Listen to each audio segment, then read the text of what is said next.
Louisiana is full of lakes. You could even call this state water-rich. There are big and small bodies of water, swamps, and crystal clear ones. Surely each of them has some fascinating story to tell, but one lake stands out in particular. No, not because there's a chimney standing in it, though that's connected to what happened here. The lake stands out because its maximum depth in 1980 increased from 10 feet to 200 feet, or because it suddenly switched from fresh water to salt water, the kind that was calmly splashing in the Gulf of Mexico. And this lake also had the highest waterfall in Louisiana, changed the flow direction of a nearby channel, created 390-foot-tall geysers, sucked everything off the surface and shore, including the shore itself. In short, if you've ever wondered what hell on earth looks like, it was somewhere in a quiet part of Louisiana. And all of this was because of one human mistake.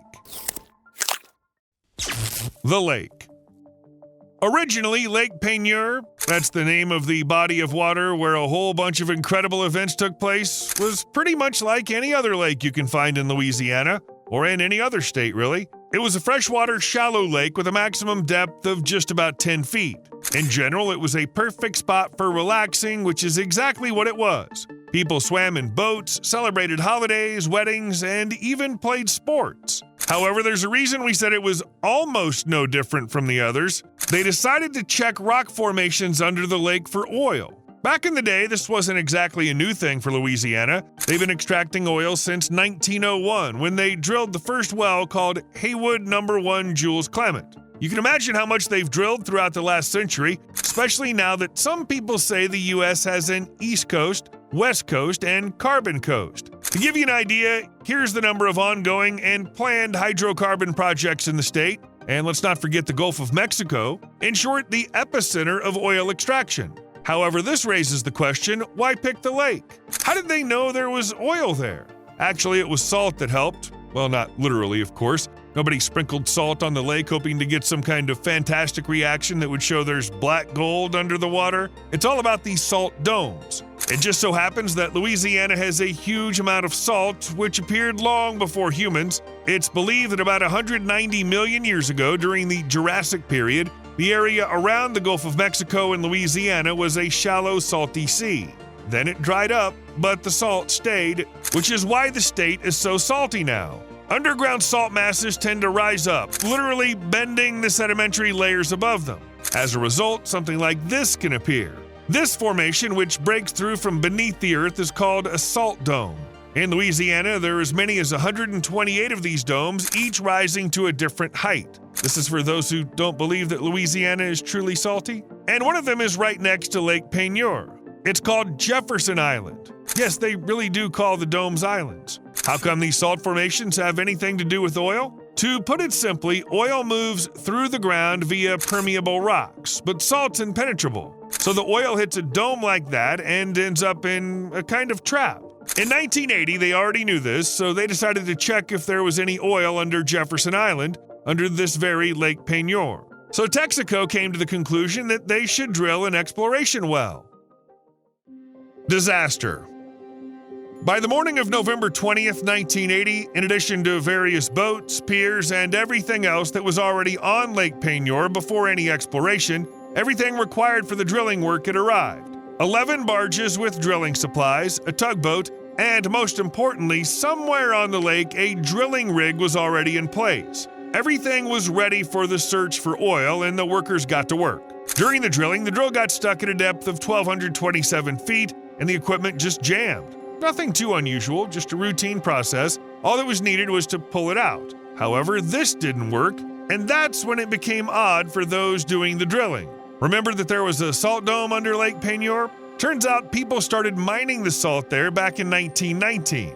By 1980, a multi-level system of mines had been dug under the lake, consisting of tunnels that were 98 by 79 feet, supported by salt columns holding up the ceiling. At the moment the drill got stuck, 55 people were working in the mine. But let's go back to the platform that was doing the drilling. The workers who were searching for oil on Lake Peigneur tried to free their drill, but as you remember, it wouldn't come loose. Then they heard some really strange popping noises and evacuated to the shore. You know how to tell if your decision to run was a good one? When you see the drilling platform you were just working on flipping over and disappearing into the lake. one could say it was a relief. But since it cost $5 million, the workers' faces at that moment looked more like a mix of surprise and the dawning of the consequences. That was just the beginning. Soon after the platform disappeared underwater in the shallow lake, the water began to swirl, something like this or this. At first, the process was slow, but then it got faster and faster until it turned into a fast-moving whirlpool nearly 0.3 miles across, sucking in all 11 barges with supplies, the tugboat, the trees around the lake, and most of Jefferson Island. It seems the best description of what was happening came from a fisherman swimming in a boat nearby who said something like, "The end of the world is coming." By the way, as reported by many sources, he also managed to avoid getting sucked into the deadly whirlpool.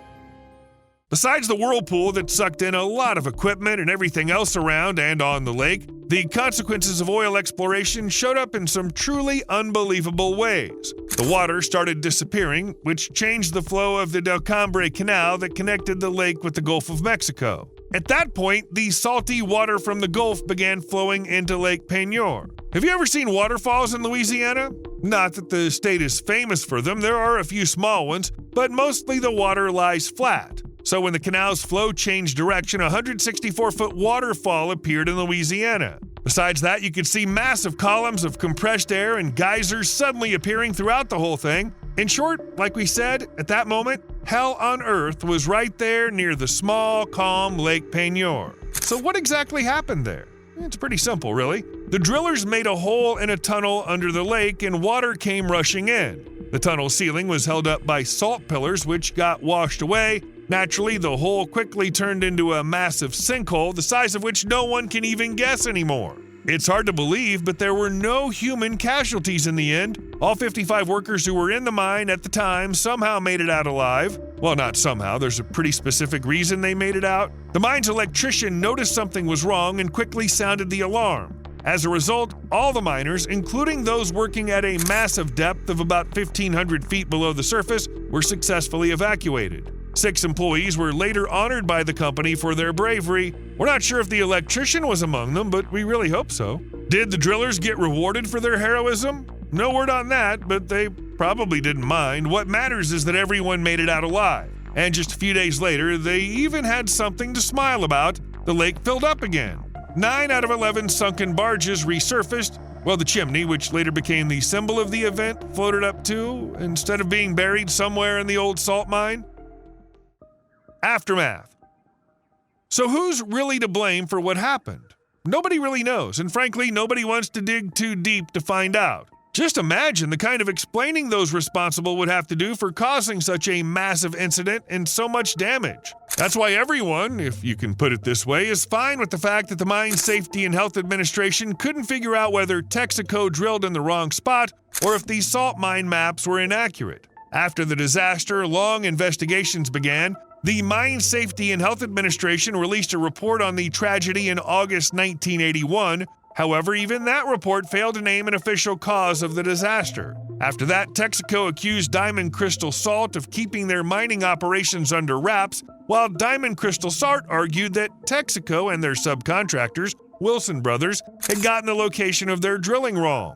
At the same time, Live Oak Gardens sued both companies for damaging their gardens, as more than 64 acres of coastal land ended up submerged in water. At the end of the day, it was the oil company that was blamed for what happened. A lot of lawsuits were filed, but they were all settled out of court, costing Texaco about $45 million. In 1983, the company, along with contractor Wilson Brothers, paid $32 million of the $45 million settlement to Diamond Crystal Salt as compensation for damages. On top of that, Texaco, Wilson Brothers, and Diamond Crystal Salt collectively paid $12.8 million to Live Oak Gardens, a botanical garden and nursery, for the gardens damaged in the accident. These payments couldn't bring back what was lost, but offered a small bit of comfort. Even though those responsible were held accountable, the underground salt mining on Jefferson Island was basically shut down. Hundreds of workers ended up jobless and were left out of the settlement deal. But the story of Lake Peigneur didn't end there. In 1994, AGL Resources found a new use for the salt dome hidden beneath the lake. These voids became the perfect storage for compressed natural gas. What was once a symbol of destruction has now become an important part of Louisiana's infrastructure. By the way, this is quite an efficient way to store hydrocarbons. We've already talked about how salt formations are impermeable. Well, it's exactly because of this that they're great at storing natural gas and oil, and they do it for a really long time. The reservoirs don't leak the resources throughout the entire lifespan of such a storage. There's one downside, though. Usually salt caverns are much smaller than other types of storage, like aquifers or depleted gas reservoirs. A cavern may only take up 1% of their volume. However, thanks to their advantages, salt caverns are much more efficient. Gas can be pumped in, then extracted, and then pumped in again. Plus, as mentioned, it won't escape from there, unless, of course, someone drills a hole in such a storage, which we now know has happened. Not all residents of the region shared the optimism of energy companies about this method of gas storage. In 2009, many people living in the area expressed serious concerns about the safety of storing gas under the lake. Old wounds were still fresh. Memories of whirlpools, collapsed tunnels, and swallowed trees haunted them. The underground work happening in the same area made them think that such a thing could happen again. Also, despite the disaster that forever changed the landscape of the lake, nature once again proved its amazing ability to adapt to any conditions. After all, Lake Peigneur, once shallow and fresh, became deep and salty in just a few hours. This transformation literally rebooted the ecosystem. What used to be home to freshwater fish and plants is now turned into a haven for marine species. Now the lake is home to fish and plants that could never have existed here before. Today the area is thriving, and the lake's diverse flora and fauna leave biologists and tourists in awe. And Jefferson Island, located above the massive salt caverns, may have looked doomed, but surprisingly it held its ground. Today, Lake Peigneur and its history serve as both a tragic lesson and a reminder of nature's awesome power. It attracts scientists, tourists, and simply curious people who want to see with their own eyes the place where humans and nature clashed in a battle that ended with one losing and the other triumphing. Reserves.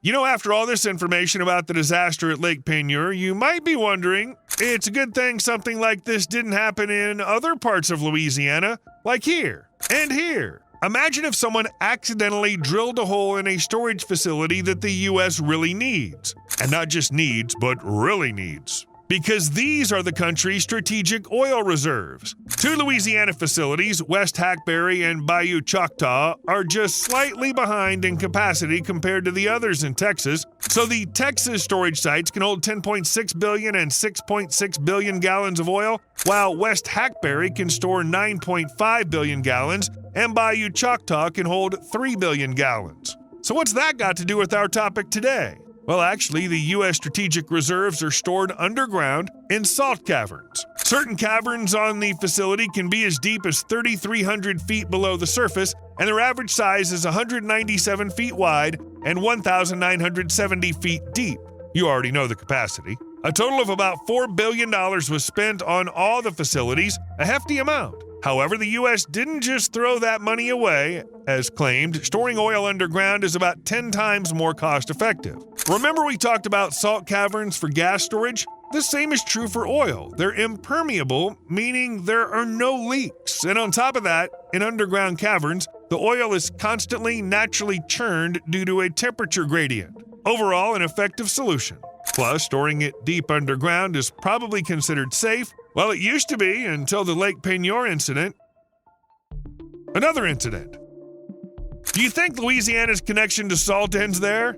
Not at all, because the disaster at Lake Peigneur isn't the only event of its kind in the state's history. In June 2012, the residents of Bayou Cornet started noticing strange occurrences, which shows how unaware they were of what had happened in their state back in 1980. They watched the ground shaking, and bubbles began arising from the water. The U.S. Geological Survey stepped in, noting an increase in seismic activity. However, for some reason, they couldn't pinpoint the exact source or cause. Another theory suggested a gas pipeline leak, but this assumption, as we understand, also turned out to be wrong. There was just one option left: to reach out to Texas Brine and ask what's going on, since their mines are located under the pond. The company said it wasn't their fault. Then Louisiana Governor Bobby Jindal issued an evacuation order after many residents suddenly began smelling crude oil all over the town. At this point, Texas Brine finally decided to take a closer look at the situation. The company drilled a well and discovered that the outer wall of the salt dome had collapsed. This allowed sediment to pour into the cavern and oil and gas to escape to the surface. While all the research and investigations were underway, the sinkhole kept growing rapidly. At the start of 2014, it covered 2.5 acres. By the end of that same year, it had expanded to about 26 acres. In 2018, reports stated that the sinkhole had grown to 34 acres. When's it going to stop growing? No one can say for sure, so no one knows when the evacuation order will finally be lifted. Initially, it was thought the growth would continue until methane stopped escaping. However, in January 2014, seismic studies showed that the expansion was slowing down as the sinkhole started to stabilize. Of course, there was also a bunch of legal battles here between the locals and Texas Brine, which on top of its existing problems, decided to dump wastewater into the sinkhole to fix part of the damage in 2014. All of this is nowhere near the same as what happened at Lake Peigneur. The situation here is a bit simpler. Still, it seems like in Louisiana, everyone needs to know if there's a lake near their house with a salt mine underneath. You know, just in case.